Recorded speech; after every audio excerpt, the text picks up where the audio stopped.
Conspiracy and controversy, two words that can accurately describe many categories of lies and unresolved truths, one of which is today's topic, a more current event, as we are talking about the Todd Rogers Dragster controversy. Let's begin. Todd Rogers is a professional video game player, believe it or not, and a long-standing one at that, with world records reaching back to the 1980s. From the Atari 2600 to the Nintendo Entertainment System, his scores back in the day brought him godlike status, with world records aplenty. But that is where the problem begins. Twin Galaxies is somewhat of a record-keeping database, housing thousands of records and going hand in hand with Guinness Book of World Records. This was the site in which Todd Rogers claimed as his own, constantly being on the top of the leaderboards.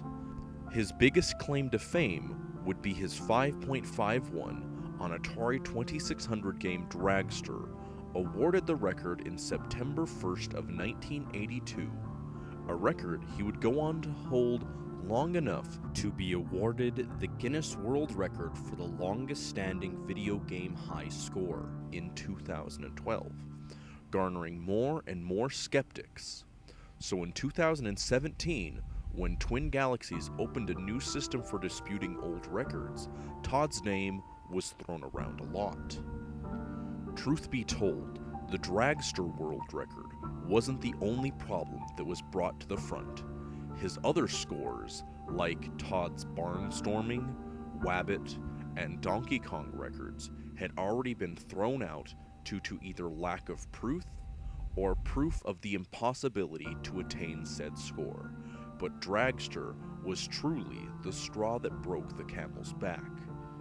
Many skeptics, referees, and others with knowledge of the very code the game was written with came forth with some pretty damning evidence that the fastest attainable time, even with perfect and exact inputs, was 5.57 seconds, not the 5.51 Todd had claimed to have achieved, and with no remaining proof in any database of said 5.51 time, on January 29, 2018, all records of any kind pertaining to Tom were wiped by Twin Galaxies and Guinness, banning him from the site.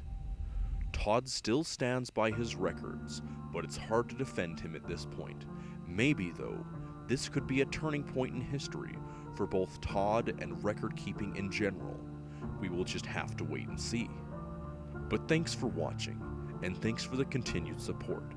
There seems to have been a spike in growth recently, so I welcome all the new listeners. This topic is really just scratching the surface, so if it interests you, please do look into it a little bit more. Thanks again, and have a good night.